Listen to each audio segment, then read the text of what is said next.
Oke, halo teman-teman kelas 9. Jadi untuk pertemuan kali ini kita akan membahas konsep kala atau tenses dalam bahasa Inggris dan juga jenis kalimat berdasarkan predikatnya. Setelah itu kita akan melanjutkan ke penerjemahan karya sastra. Tapi sebelum itu kita cermati dulu mengenai konsep kala dan tenses. Karena hal ini sangat penting dalam memahami teks dalam bahasa Inggris. Oke, nah pada berbagai jenis kala dan kalimat berdasarkan predikatnya akan dibahas. Setelah sesi ini, peserta akan mampu menemukan makna yang akurat dari kalimat yang memiliki kala dan predikat tertentu. Yang pertama, kita akan membahas kala atau tenses. Nah, kala atau tenses merupakan konsep linguistik yang berkenaan dengan waktu terjadinya hal-hal yang dinyatakan oleh verba suatu kalimat yang dikaitkan waktu dituturkannya kalimat tersebut. Menurut Verhaar tahun 2012, halaman 126. Nah, perwujudan konsep kala berbeda dari satu bahasa ke bahasa yang lain. Kalau dalam bahasa Indonesia, misalnya tidak memiliki kala, tetapi konsep linguistik yang berkaitan dengan waktu diwujudkan dalam temporalitas seperti kemarin, lusa, dan besok, atau aspektualitas seperti baru, sedang, terus, lalu, sudah, dan telah. Nah, kalau dalam bahasa Inggris tuh ada berbagai macam kala yang menunjukkan waktu yang berbeda-beda juga, seperti present simple, present progressive, present perfect, perfect progressive, dan sangat banyak. Jadi ini ada tabel yang menunjukkan macam-macam kala dalam bahasa Inggris. Dan beberapa jenis kala ini itu tidak terlalu umum dan tidak ada padanannya dalam bahasa Indonesia. Ya karena perbedaan aspek kala tersebut. Nah ini untuk mengetahui kala apa yang ada dalam bahasa Inggris, teman-teman bisa ya membaca sedikit mengenai rumus-rumus ya tata bahasa di bahasa Inggris mengenai kala. Seperti dan juga fungsi-fungsinya. Ya, kalau saya sih tidak akan menjelaskan secara detail antara kala satu dan yang lain, karena ini masuk ke pelajaran ke mata kuliah tata bahasa ya, grammar. Tapi yang paling penting, teman-teman bisa memahami fungsi dari masing-masing kala. Contohnya untuk present, itu menunjukkan suatu kebiasaan atau fakta. Jadi ketika kamu punya fakta, biasanya digunakan kala present, simple present. Kemudian untuk menunjukkan sedang, itu pakai present continuous. Untuk perfect, itu menunjukkan sudah. Seperti itu. Ini kurang lebih hanya pengenalan saja ya, teman-teman. Kemudian, kita bisa melanjutkan ke kalimat berdasarkan predikat. Nah, kalimat dapat dibedakan berdasarkan beberapa aspek, yaitu jenis kalimat, jumlah kausa, diatesis, dan tindak tutur atau speech act. Berdasarkan jenis predikatnya, terdapat kalimat nominal, kalimat verbal, kalimat adjektival, dan kalimat preposisional. Tapi, karena kita juga membahas mengenai kalimat bahasa Inggris, terdapat pengecualian kalimat bahasa Inggris yang menggunakan kopula untuk mengisi fungsi predikat. Pada kalimat tersebut, untuk kalimat yang menggunakan kopula, penamaan jenis kalimat berdasarkan predikatnya lebih ditentukan oleh kategori kata yang mengikutinya. Contohnya, kita bisa langsung masuk ke jenis kalimat pertama, yaitu kalimat nominal. Kalimat nominal memiliki nomina sebagai bagian dari predikatnya, seperti yang terlihat dalam contoh berikut. Ini dalam bahasa Inggris ya. She is a beautiful woman. Nah, ini predikatnya.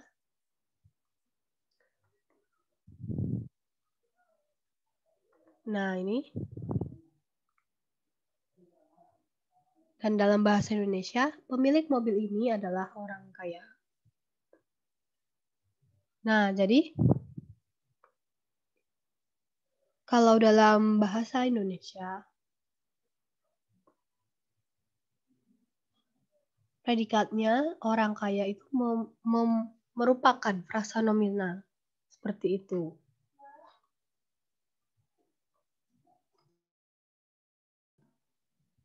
Oke.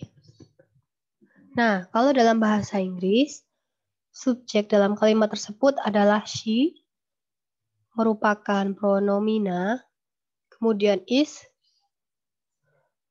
a beautiful woman. Sebenarnya is ini adalah copula, tapi dia dianggap sebagai frasa nominal karena diikuti oleh frasa nominal a beautiful woman. Jadi kalimat nominal dalam bahasa Inggris biasanya digunakan copula seperti is, am, are, was, were, seperti itu. Atau sering disebut dengan to be. Jadi itu perbandingannya antara bahasa Inggris dan bahasa Indonesia ya. Kemudian contoh lainnya, his father is a university lecturer. Nah, seperti ini kan masih pakai copula juga. Jika pelengkapnya dalam bentuk frasa nominal, maka dalam bahasa Inggris kalimat tersebut disebut dengan kalimat nominal. Ibu kedua gadis itu adalah wakil rektor. Ini juga contoh lainnya kalimat nominal dalam bahasa Indonesia. Kemudian kalimat verbal selanjutnya adalah kalimat yang predikatnya berupa verba. Contohnya, she looks stunning in the white dress. Nah, ini teman-teman, look stunning in the white dress itu merupakan predikatnya look stunning. Looks itu adalah kata kerja atau verba. Dan kalau kita lihat tidak ada kopulanya ya. Lalu dalam bahasa Indonesia, kami mendengar suara yang merdu dari arah rumah itu. Nah, predikatnya merupakan kata kerja atau verba. Contoh lain dalam bahasa Inggris, the white cat jumped quickly over the roof. Kedua orang berbaju biru itu melangkah cepat ke lokasi kejadian. Jadi dalam kalimat-kalimat tersebut, predikatnya adalah dalam bentuk kata kerja atau verba, sehingga disebut dengan kalimat verba. Mari kita lanjutkan ke contoh kalimat atau tipe kalimat selanjutnya, yaitu kalimat adjektifal. Nah, untuk kalimat adjektifal ya sesuai dengan namanya, predikat dalam kalimat ini berkategori adjektiva. Contohnya adalah dalam bahasa Inggris, he is crazier than I thought. Nah, ini setelah copula adalah frasa adjektifal. Nah, karena tadi kita sudah bahas kalau dalam bahasa Inggris, kalimat yang menggunakan copula, jenisnya itu mengikuti dengan frasa yang ada di belakangnya, maka dalam bahasa Inggris, kalimat ini juga disebut dengan kalimat adjektifal. Bagaimana dengan bahasa Indonesia ya? Kalau dalam bahasa Indonesia, kurang lebih sama strukturnya. Dia piawai memetik dawai. Nah, piawai memetik dawai adalah frasa adjektifal sehingga kalimat ini disebut dengan kalimat adjektifal. Kemudian ini contoh lain dalam bahasa Inggris. The team is greater than all of us. Greater itu adalah adjektiva dan merupakan frasa karena diikuti dengan kata-kata lain seperti than all of us. Nah, jadi kalimat ini juga kalimat adjektifal. Nah, contoh lainnya ini dalam bahasa Indonesia, misalkan ketiga negara itu, subjek, lebih maju daripada semua negara lain. Nah, lebih maju kan sebenarnya kata sifat. Nah, daripada semua negara lain itu kan sebagai tambahan ya, keterangan tambahan. Tapi yang menjadi inti adalah adjektifal lebih maju. Sehingga kalimat ini juga termasuk kalimat adjektifal. Selanjutnya, kita juga punya kalimat preposisional. Nah, kalau dalam kalimat preposisional, Predikat kalimat ini berupa frasa preposisi. Jadi, penandanya adalah penggunaan preposisi ya. Contohnya dalam bahasa Inggris, we are in trouble. Nah, in trouble adalah frasa preposisional, sehingga kalimat ini masuk dalam kalimat preposisional. Lalu dalam bahasa Indonesia ada sepatu para tamu di dekat teras rumah. Nah, predikatnya kan di dekat teras rumah ada kata di yang merupakan preposisi, sehingga kalimat ini juga termasuk kalimat preposisional. Contoh lain, this year's annual meeting is at the ballroom. At the ballroom itu adalah frasa preposisional dalam bahasa Inggris dengan preposisi at. Jadi at the ballroom adalah frasa preposisional dan menjadi pelengkap dari predikat. Kemudian contoh lainnya, kedua traktor baru itu di gudang alat berat. Nah, ini juga frasa preposisional ya, dengan penggunaan preposisi di. Nah, itu contohnya kalimat preposisional dalam bahasa Inggris dan bahasa Indonesia. Jadi akan saya sampaikan rangkumannya ya mengenai materi kita hari ini. Kurang lebih kalimat dalam bahasa Inggris memiliki sistem kala atau tenses yang tidak dimiliki oleh kalimat dalam bahasa Indonesia. Kalimat dalam bahasa Indonesia menggunakan penanda temporal dan penanda aspektualitas sebagai pengganti kala. Jadi teman-teman perlu memahami dan mencermati padanan yang sesuai untuk menerjemahkan kalimat-kalimat dalam bahasa Inggris yang memiliki sistem kala atau tenses.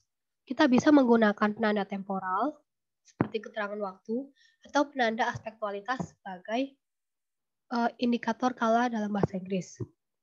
Selain itu, meskipun bahasa Inggris dan bahasa Indonesia memiliki jenis kalimat yang sama berdasarkan predikatnya, ada kalimat nominal, kalimat verbal, kalimat adjektifal, kalimat preposisional, ada juga perbedaan dalam memperlakukan kopula. Karena dalam bahasa Inggris, penggunaan kopula ini akan mengikuti dengan jenis kalimat dari frasa yang ada di belakangnya. Seperti itu teman-teman materinya. Terima kasih.